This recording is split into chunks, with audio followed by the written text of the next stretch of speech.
thought a little bit about an introduction to situate people, because the topic really isn't Kundalini. It's more about a film about Kundalini and how that is possible, if at all possible. And what I had was something like, how do you talk, or in this case, make a film about a phenomena that can be seen, heard, or felt, etc., only by a few whose host bodies have been visited by this phenomena? If you are a host, you eventually meet others in the same condition. What you'll soon realize is that your case, although somewhat similar, is quite different as regards its physiological and psychic symptoms. What are those symptoms? We'll explore them shortly. The phenomena is known as Kundalini. The film we're making will explore this phenomena from the point of view of Westerners, individuals such as Alan Watts, Carl Gustav Jung, and Aldous Huxley. We are not Orientals. We have not been raised in that tradition. To the outsider, Kundalini is an abstraction. How is it perceived? How does it affect the host body? Will there be a Super Bowl halftime show on the subject? That question gives you some idea of the perspective we're dealing with. I'd venture to say that fewer than 2% of Super Bowl viewers have ever heard of Kundalini, and those probably have heard only unreliable information. I think that's a great introduction. That was my question when I started out to make this project. And we started out, actually, the impetus, the seed for this came out of our meeting that we had, you and I, JJ, in that coffee shop in Arcata, the very first time I came up to meet you. What year? Do you remember what year that was? It must have been 2012, maybe 2011. Probably 2012 though. That'd be or 2013, around then. And because I wanted to hear your story, I wanted to talk with someone who knew about this subject. And you had the only website that I could find that wasn't full of all the jargon. It wasn't full of spiritual jargon. It felt like I felt like you were very trustworthy, and that you were going to tell me exactly what happened to you, with no strings attached and no mystical baggage, and you did. And I thought, wow, this is amazing. We should really, this needs to be a film. How do you reach out to a greater audience, not to persuade them to do something like that, but just to get them, just to impart a certain body of knowledge that might at some future time interest them, or as we progress and evolve, and these things might become more important to individuals that have never heard of it. Yeah. I mean, going back just to your comment on the Super Bowl halftime, for a minute, that was the biggest question in my mind when I started thinking about how do you make a film about something that most people have no knowledge of, no understanding of. We may or may not have any proof for it, except for the testimonies of various, trustworthy people. And what I learned over time was that people, you're either interested in this subject or you aren't. It seems, it's very, very polarizing. And so even saying the word Kundalini would, people's eyes would glaze over. They'd kind of just write you off. But I found that, if you use the term meditation, which is a known, sort of trigger for these, it's all wrapped together. If you approach it from the angle of meditation and you say, look, you can start meditating and this may happen to you, then people, I think, are a little bit more interested, or at least they're not going to shut the door on you right away. And so that was kind of the goal with Super Meditate Me was, okay, can we just talk about, let's get rid of all the mystical stuff. Let's not even use the word Kundalini. And let's just talk about what meditation does to you in all the various stages. And let's put someone through this meditation regimen and just see what happens. Yeah. I think that's very, very accurate. Because I began with meditation. I'd heard of meditation. I'd heard of yoga, but I guess I had an open mind, and I also think that I had a sense of there is something out there beyond physical, the physical world we know. Now, touching on that, back to the Super Bowl. I mean, we're kind of characterizing people by just mentioning Super Bowl and the fact that they're probably not interested. But we are in a situation worldwide where the pursuit of pleasure is such that anything that isn't pleasurable or seems not pleasurable is to be avoided. Yeah. Yeah. I think you have to sort of, at least to sort of get to meditation on your own, you kind of have to have a reason to do it. And one of those reasons is definitely, disillusionment or, if you hit bottom, I can imagine you probably are looking for something. And, maybe meditation is a way to reconnect or rehabilitate yourself in a way. I mean, it's amazing, meditate, even taking out all of the sort of phenomena, the energetic phenomena, Kundalini sort of included in that can come about as a result of meditation. Just the psychological benefits alone are pretty phenomenal, and that's sort of what we that's sort of the first part of the film where I set up to do the challenge, and I get through the first 15 days or so, and just the psychological effects were absolutely unbelievable. And that was before any kind of energy stuff, anything unexplainable started happening. So I think it's a phenomenon. Meditation is starting to gain traction, and there are more research papers coming out about how good it is for us and all that. So I think we're getting there slowly. But the thing we haven't gotten to is the next level, which is all these energetic phenomena, all of the everything that Kundalini and everything that comes with that, higher consciousness. There's the goals that meditation is designed to reach.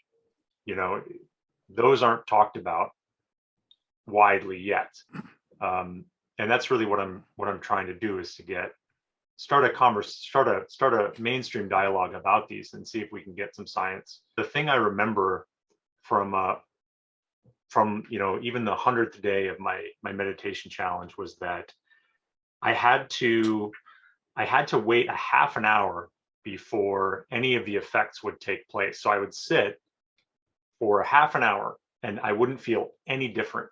And you're sitting there with all these thoughts going through your head because your mind hasn't settled yet.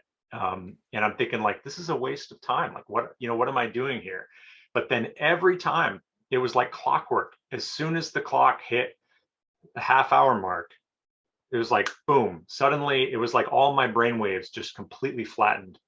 And I was in this space, in the meditative space. And I'd go, wow, this is amazing.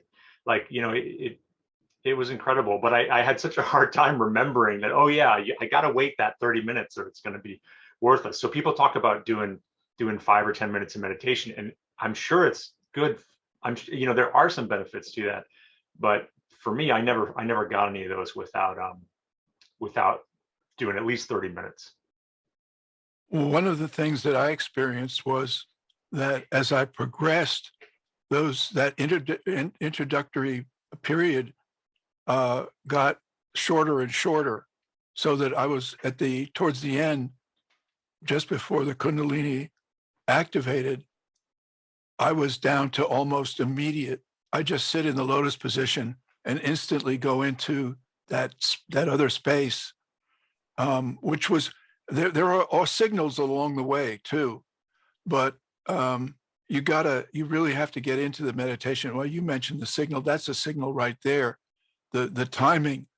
Other signals are sensations that you begin to feel in your body. The purpose of the whole thing is this term that we use called sublimation, making it so that that energy gets sucked up the spine into the brain. It's a distilled form of actually a distilled form of male semen or female cervical fluid, which we really getting into the arcane and the esoteric, and a lot of people are going to just kind of shrug and in disbelief. It's Well, I think we suspect maybe it's something like that. I don't know. I think until we get the until we do an actual study, it's hard to say, what the physical composition is. But I agree. I mean, certainly it's connected in some way to sexual energy. That much was clear to me from the get-go, that it's used in both arenas, I guess. So, and you can feel it. I mean, you can definitely feel, there's sort of this suction, and then, it does feel like it's distilled. Like I get that, that chemical analogy of something, some vapor of some kind that is, you can feel it going up. And then what I thought, I mean, that was, so let me just back up, because if you could rewind to 2012, before I'd ever started meditating, and I could watch me talking about, distilled sexual energy going up my spine, I would think I was totally nuts. Like I really would think that I'd somehow lost my mind. It wasn't until, but you had read Gopi Krishna by then, right? no? Yeah, I had. And so he talks about that very in depth, Oh about yeah, the sexual nature of the awakening process. So it's not something that the esoteric books by Chinese and Indian authors too, and their tradition, they talk about that. And I mean, the whole that's thing true. of sublimating everything and becoming joining an order, and part of the order is to refrain from sexual practices.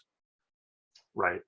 Yeah, that's true. I definitely had some knowledge. I guess, maybe go further back, You weren't just out on a limb. You had reinforcement. You were doing this Oh with a yeah. certain knowledge that Oh yeah. there was something out there. Oh yeah, definitely. No, I knew exactly the types of things to expect. So it wasn't like I was totally blind. But what I mean to say is simply that if you go back far enough, I just would think I was totally nuts. And I can imagine if, people, if anyone watching this, like, if you don't have a firsthand experience with it, it's so hard to, it's very easy to dismiss, I would say. Like, it seems totally wacky. It seems like something that, what is this? But I will never forget on day, I think it was day 50. And I sat down and I hadn't felt anything yet. I just had the nice psychological effects of meditation where it made me calm. I felt, blissfully calm. It was beautiful. But I never felt anything super unusual. And I sat down and I felt like this, it was like a flame popped out from the middle of my forehead and started dancing around, bobbing exactly like a candle flame. And nothing, not like a ball, nothing like fuzzy or amorphous, really, really high resolution, like tactile sensation. And it grew over time. And then all my other chakras lit up. And I was like, holy shit, these are the chakras. Yeah, I mean, I think anybody who's is affected by this phenomena, harking back to before they started, no matter how predisposed they might have been to spiritual, a word that I hate, but let's say metaphysical phenomena, would say, that's crazy. That'll never happen to me. Or I can't believe that, or why should I even think about that? It's just absurd. But if you look at evolution, human evolution, we pretty much have evolved from one-celled animals to where we are today. And so there is a tendency for people to think that today's evolutionary state is the end, that we cannot evolve any further than we are right now. And I'd say that that's selling our potential very short, because we can, if that is, if we don't blow ourselves to bits or destroy or something to do with the water and the oxygen in the air, that we can no longer exist on the planet. But if given 10,000 years, we won't be, I don't think we'll be in the same physiological form as we are today. And that's normal. I mean, but with evolution, there's always a drag on evolution, as much as there's a motor effect moving it forward. There's something, it's like an anchor there impeding the forward movement. And it's in people's minds. And but right now, I think this whole thing is we're at a point where people are getting interested in practicing these meditations. Yeah. I mean, I think the connection to evolution is really interesting. I think it'll be really fascinating to see. I know the group Ions is doing a study about, I think they're calling it, psi energy or something, but they're trying to figure out if there's a connection, if there's a genetic marker for people that have, these kinds of experiences, not necessarily just the energy and Kundalini stuff, but casting a wider net, because that would be fascinating, to see that, okay, there's some evolutionary pressure. We don't know what it is, but there's nonetheless, something that is causing this. Well, we're going to evolve no matter whether we're actually practicing these techniques or we aren't. We're still going to evolve, but are we actually now jump-starting that process by this expansion of practice of these subjects? And it's really hard to say. It could be something that all of a sudden catches fire and becomes an evolutionary driver in a big way, or it could be just the normal flow of evolution and the anchors that take us back to a more bestial society. And right. Yeah, I mean, I think the tricky part is sort of that, right now, the way evolutionary biology is set up, it's mostly looking at natural selection. And natural selection is, of course, when, it's survival of the fittest. And that has, happened in human history. But as we've evolved as a species, and our culture has been able to keep the less fit, alive, and we've sort of reduced the selective pressure. And so I think in a lot of people's minds, they're like, oh, well, we've destroyed evolution. Evolution is gone because we can keep everyone alive. But I think what we're talking about is this idea that there are other pressures, evolutionary pressures, that are resulting in new traits. This could be one of them, or this could be one of them that has been evolving for some time, and we're just unaware of it. So I think it's a really interesting discussion. But I think evolutionary biology has to kind of get there first. We have to kind of we have to find some kind of evidence that there's more than just at play than selective pressure, which I think there is, and I think there have been studies, but it hasn't been really fleshed out to the point where we could figure out what those drivers are. But it's a fascinating idea. Well, that's a real big hurdle to cross, to jump over, and that is to show at some point, so that people can see and hear, and therefore believe in this phenomena. that Yeah. that it's not just and we've been able to do that medically with all the other subsystems of the body, the blood system, the endocrine, endocrinal, Yeah. Endocrine. yeah. But with this, I don't know, like I Yeah. have this conviction that were I wired up with something that could feel or detect movement or sensations that I feel when I meditate, um, that would at least give some kind of uh, an indication of something happening, as opposed to a so-called normal person who underwent the same. Uh, I don't know what kind of machinery or devices that might entail. Um, they wouldn't register anything, but I'm pretty sure mine would, because I feel it and I can actually hear it when I meditate. It's like sometimes it's like a ratchet and something starts to expand and um, and also watch my if I can have a camera on my face at the same time that this was happening, and then sync that up in a split screen, you might be able to see something and know that and from there go to the next step and show it to a doctor and or some researcher, Yeah. because there is an interesting thing that I ran across, and that is that near-death experience um, uh, and out-of-body experience are being investigated in laboratory settings in terms of universities, uh, psychology departments, whereas Kundalini is not. And I think that's because those two, the symptoms are almost the same in every case, whereas in Kundalini, no two cases are the same, which is a big block in interesting science in investigating this. Yeah.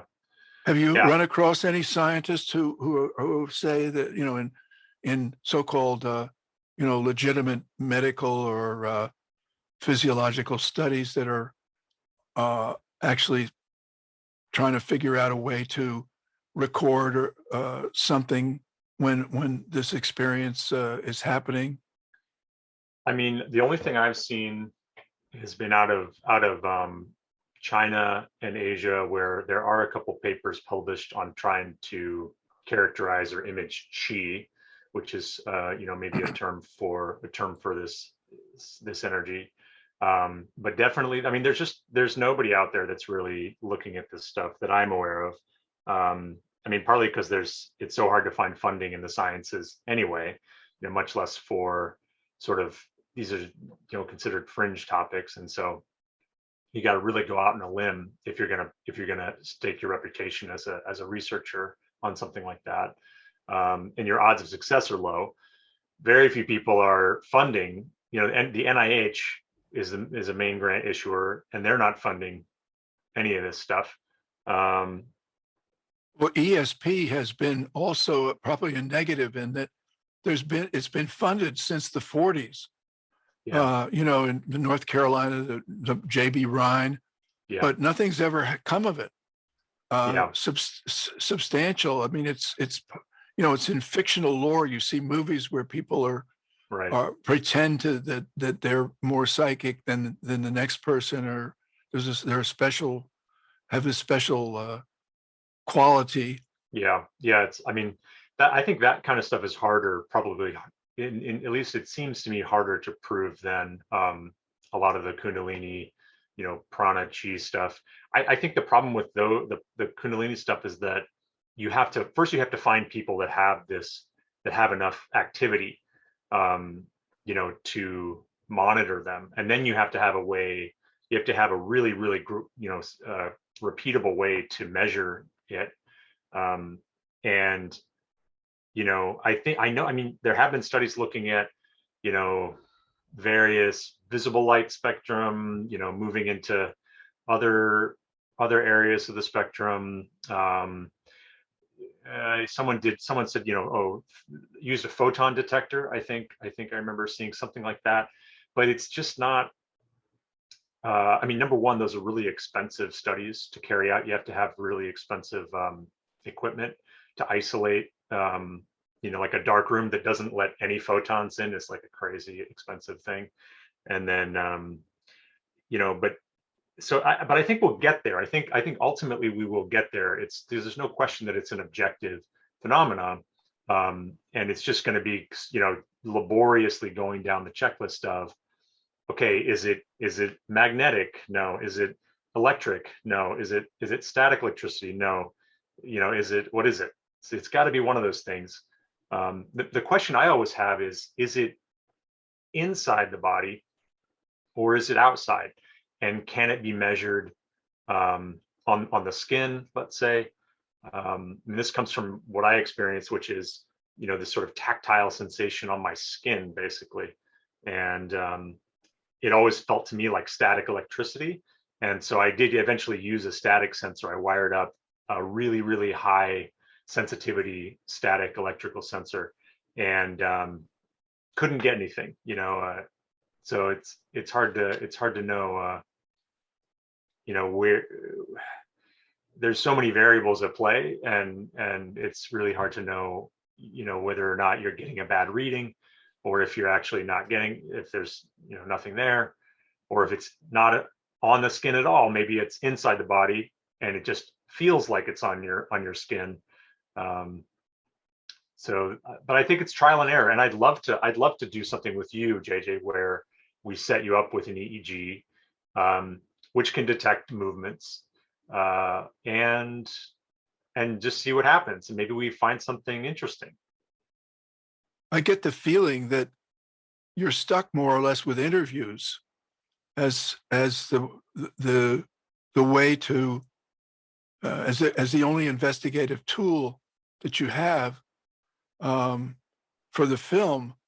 And I'm wondering if you think that that's enough, because number one, talking heads are kind of monotonous. Number two, no two accounts are going to be the same. And, even if you got a big celebrity, let's say Madonna, you could get her to talk about her experience. It's still like, Yeah, it's what just does it prove? someone's Yeah. testimony.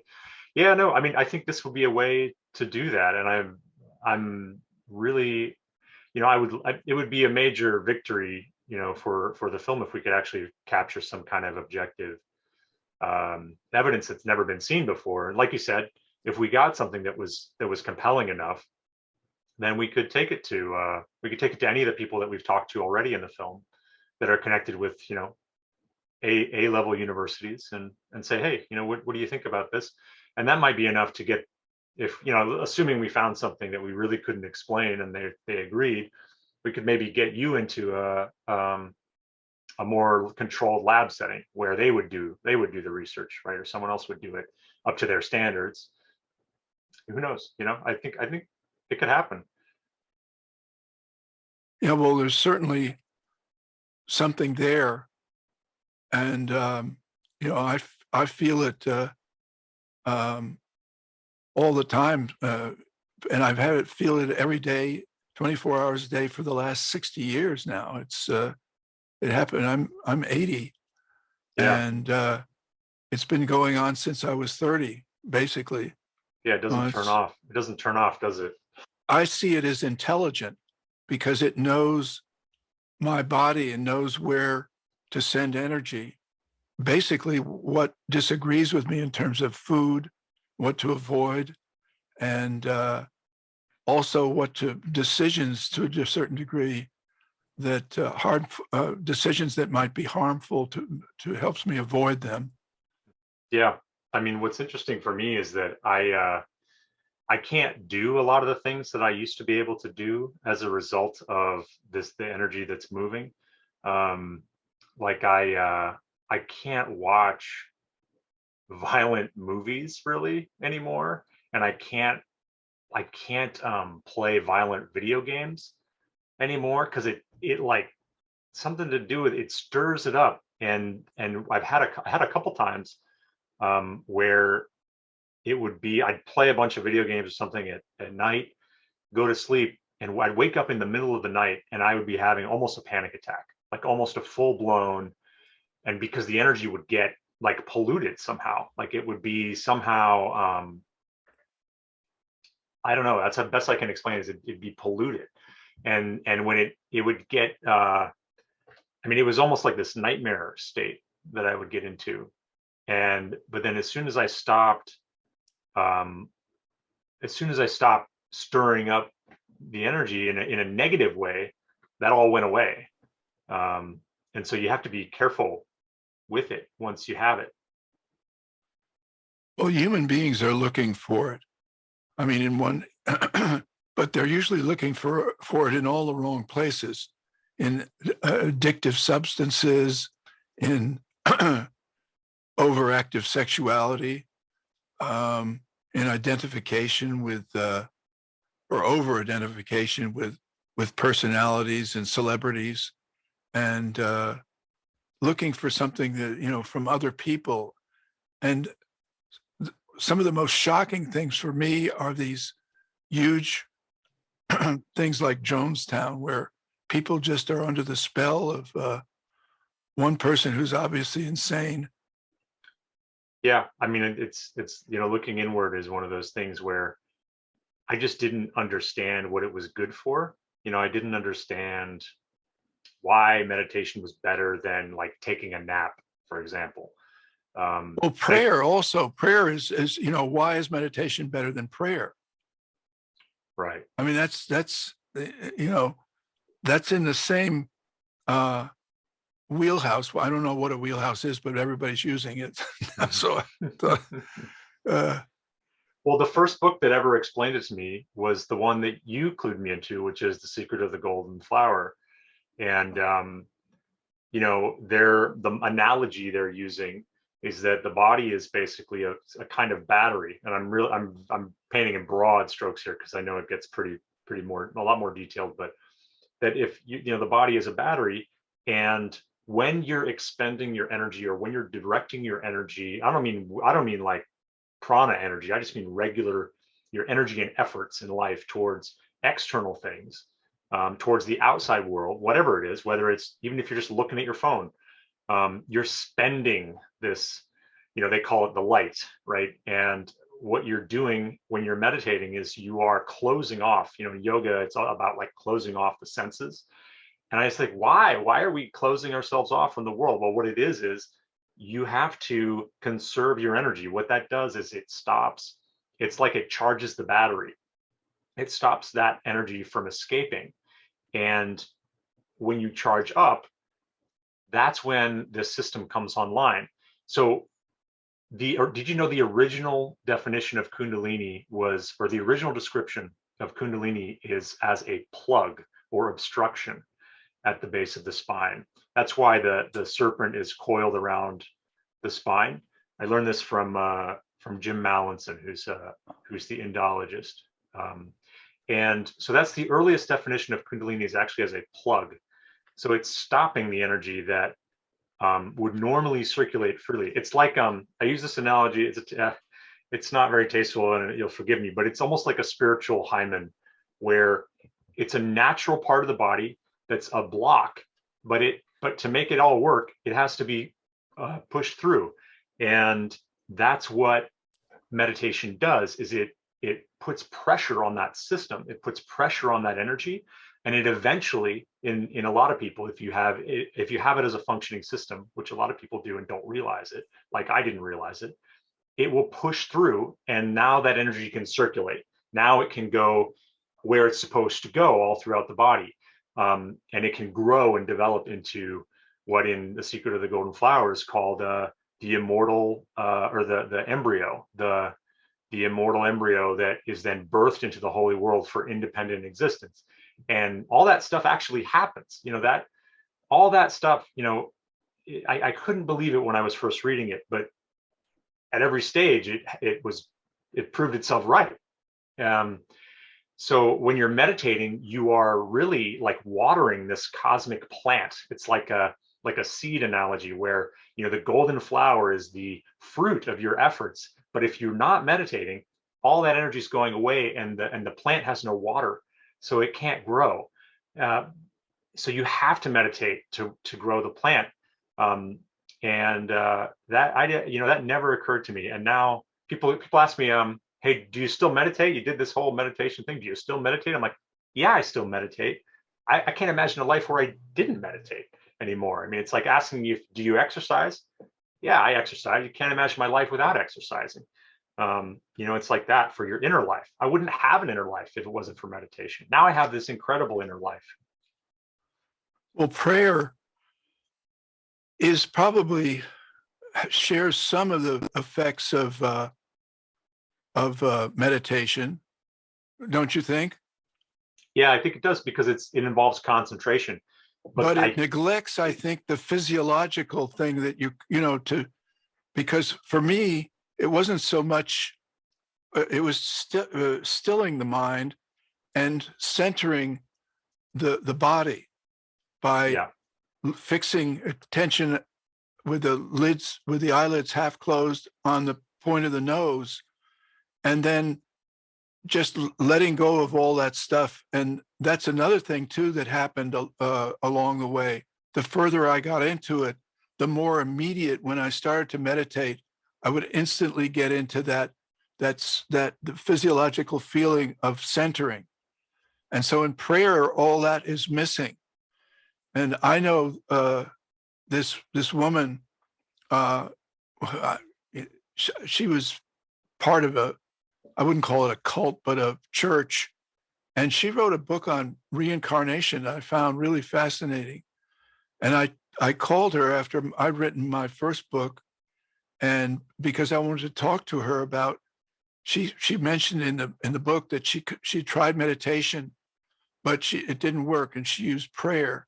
And I wanted to discuss that with her, why meditation was unsuccessful, because she was a very aware person. But when I called her office in Washington State, the secretary said she had Alzheimer's disease and was no longer able to really function.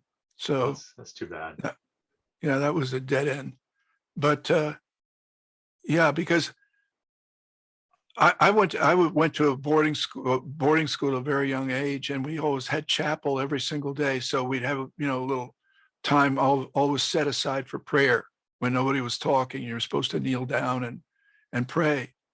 And I would let my mind wander, and I would, I guess, pray. I don't know if I actually invoked any religious figure like God or Jesus, because even at a younger age, I wasn't too susceptible to that.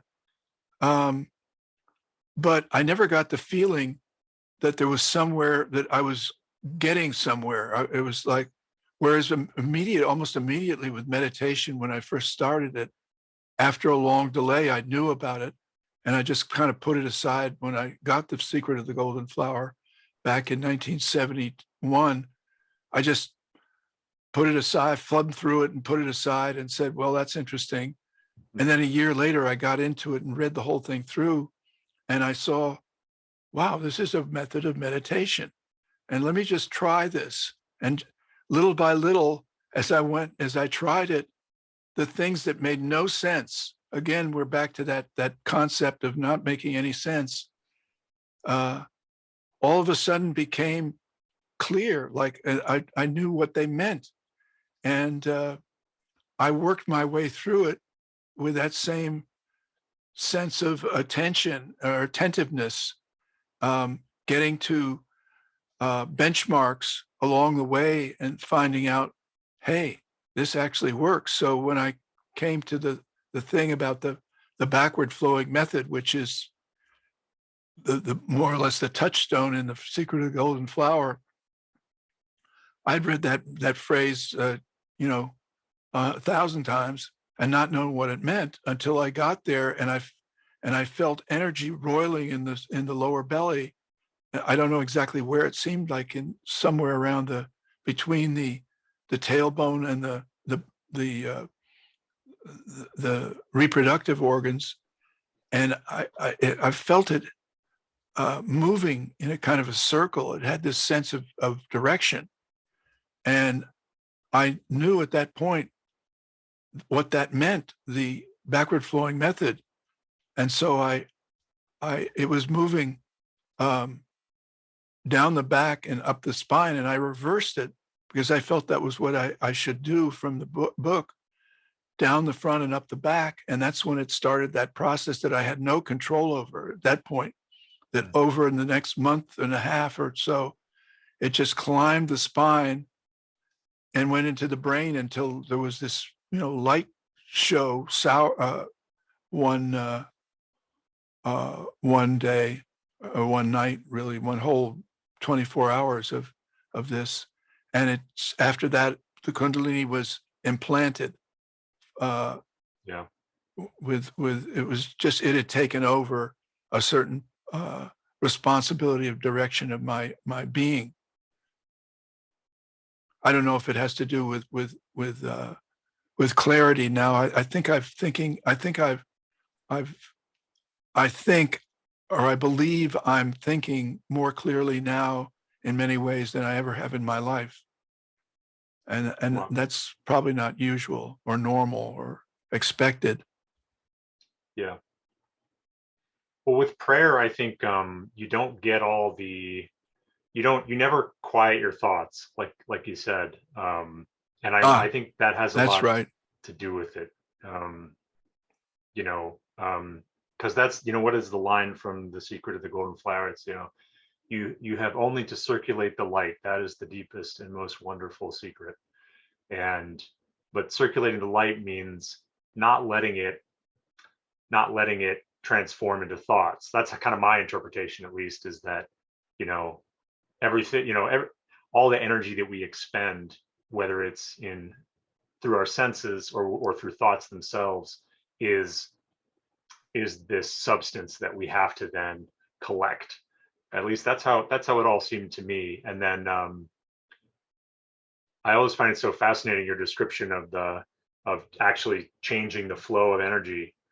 I think it's so interesting how everyone's sort of, I think of it as like a subtle anatomy in a way. Your specific, everyone's a little different anatomically, and we're all a little different in terms of our subtle anatomy also. Like the first sensation of energy I ever felt was right here, and then I felt it at the lower, the one kind of the chakra that's right, the root chakra, I guess it is. And then I'd start to feel this little tendril gradually climbing up my spine, and all the various chakras started to kind of light up. The one on the top of your head is really, I think, an interesting one. I don't know. And for a while, it just felt like I was lighting up like a Christmas tree. I had this image of like a Christmas tree just like lighting up. And then for me, it culminated in this, what I learned was called astral projection, which is where you feel like you are actually having an out-of-body experience. And so that I didn't expect that. I expected to kind of get the energy going, and maybe I'd feel, higher consciousness or something like that, which I did ultimately feel. But what happened before that was it was like it was ejected out of the top of my head one morning as I was just waking up from sleep, and I was in this completely different place. Like I was in somewhere I'd never been before, seeing a language I'd never seen before. And I thought to myself, where am I? Like, and this is weird. Like, why don't I feel any different? I just feel like myself, but I'm in this other world. And I heard a voice say, "This is not a very high yogic plane." And I laughed because that is just like hilarious to me. Like, oh yeah, this doesn't feel like a very high yogic plane. And then I snapped back into my body, and I was laying on the couch, wide awake, going like, what was that? Later, I found an image that is exactly that comes from the 17th century, a Tibetan Buddhist mural of a meditator, and there's this giant fireball like right out the top of his head, and he has like these Kundalini bars up his spine, and he goes, and the like flame leads into this, it's like a portal, like a wormhole to like another world. And I was like, ah, oh, that's exactly what happened. Like that's exactly what happened to me. So there's all these things that can happen. But the energy body is clearly related. It's clearly a part of all of that stuff. I think you're like myself and like many individuals who associated with the meditation, this Kundalini, especially the Kundalini meditation, are sensitized, let's say, to these kind of a phenomenon. Because when I was, I think, let's see, I must have been 21 years old, I had my appendix out, and I was in the hospital in Washington, D.C., and 3 nights in a row, they gave me morphine. The first 2 nights, I just had this incredible, like, slumber of just dreams. And the third night, I actually was just glowing, and they left the room, and I left my body, and I went up to the ceiling, and with great effort, I turned around, and I could see my physical body lying in the bed. And I knew that I could go on this astral body. I could go through the walls and fly over the Washington and come back, or at least I thought I might be able to do that.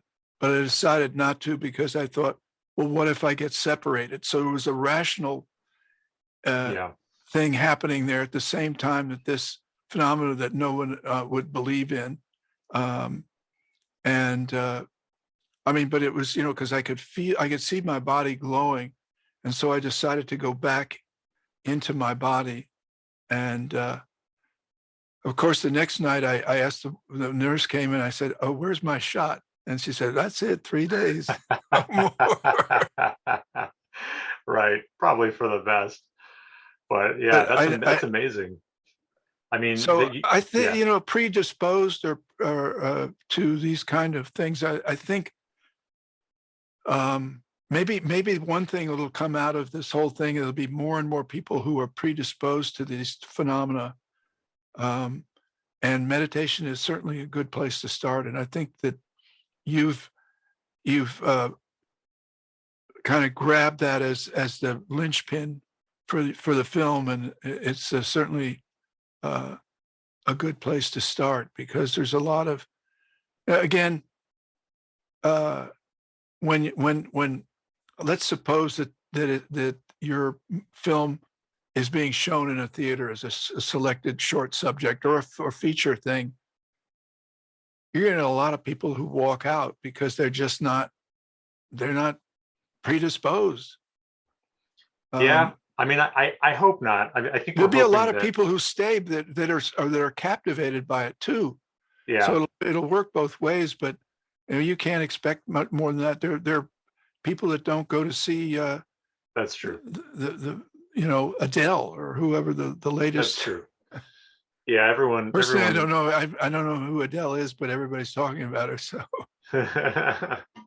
Well, people have strong opinions. I think it's fashionable these days to have a very strong opinion about things, and I wouldn't be surprised if people have a strong opinion about this film. So, well, that's part of that is due to the internet, because people, when I was your age, people were totally bottled up. I mean, they got out in Washington D.C. It's hot and it's cold, and to protect themselves from the heat, they had air conditioning in their apartment, air conditioning in their car. They got out in the parking lot, indoor parking lot. They took the elevator up. They worked all day. They went home. They went to, but they had no means of self-expression. Yeah. Except those. And now with the internet, everybody's an expert, or everybody's a critic, and whether it's on sports or it's on religion or philosophy or movies or what have you. It's we're all experts. Yeah, it's true. Yeah, no one reads the article either. They just look at the headline, and they decide they don't need to look at the actually read the article. They're just going to comment on the headline. I think it's a good thing, but I think it's almost swung to an extreme where, people can get destroyed in on the internet for one little thing or one, so-called big thing. Yeah, And it's going to come back towards the middle at some time, and it'll be a kind of balance between self-expression and responsibility for, not out for outrageous claims and right, and right. fake news. And Yeah, I don't know where it's going to end. I mean, I hope you're right. I hope you're right that it's kind of we find a balance. I'm sure we will, but it's yeah, it's hard. It's hard to be on the internet these days. It used to be fun to be on the internet. Now it's now it's like you got to brace yourself. If you go on social media, you might find something horrible. absolutely, yeah. I mean, I'm writing a book now. It's 500 pages, and I think I'm going to self-publish it just because I'm too old to wait for traditional publishing to decide whether they Yeah, want to publish it or not. And the process is very long and very exhausting and time consuming. So I want to publish it myself. And it's got a lot of, it kind of uh, traces the trajectory from a young boy's early ages, where his initial sexual impulses, and it goes through the whole sexual revolution of the 60s, where in lots of sexual encounters. At the same time, he's a producer for television, and it ends up with him kind of getting to the point where he's exhausted, and just kind of giving up sex for a meditative life. yeah. So anyway. Well, I mean, that brings up an interesting point, which is that people talk about, often Kundalini is compared to puberty. It's almost like a second puberty. And I think that's a really apt metaphor.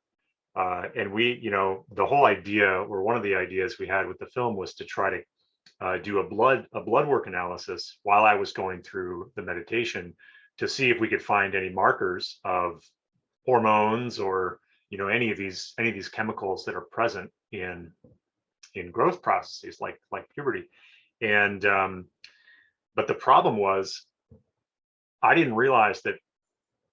So we didn't find anything. We didn't find anything suggestive of growth process. But I think that's because my explanation is because I had already gone through the physiologically disruptive part of that process without experiencing any energy sensations. I had experienced that when I was in college, and I just didn't know what it was. I didn't understand. I knew I was going through some kind of something, I would like, but and that none of my friends, nothing was happening to my friends, and I couldn't explain myself to anyone, and I just wanted to go meditate and stuff like that. And I mean, it's probably what people would call like a spiritual awakening, but I didn't, I didn't have that terminology, and I still think that terminology is a little clunky. But so anyway, the point is, we didn't find anything in this case, but I wouldn't be surprised at all if, and this was kind of Gopi Krishna's idea, was, okay, look, let's take 100 people, track their physiology, run them through a meditation regimen, and see what are the factors at play, because it has to be a physiological process. It has to be related. And you talking about sexual energy made me think about that, because it's when we go through regular puberty, we have all of these new impulses that we don't understand. There's growth happening in our body, and it's just like that. When you go through this, you have different impulses. You have impulses now towards inner growth that you can't account for. You're suddenly like, why do I feel like meditating all the time? Well, it's because this process, this is like biochemical, this is hormonally driven. You're being pushed towards it. And I think I mean, to me, that's the only explanation. And I've run into a lot of people who are interested in helping out. So I'm hoping that we'll be able to get all the money we need, and hopefully a year from now, you'll be able to watch the final cut.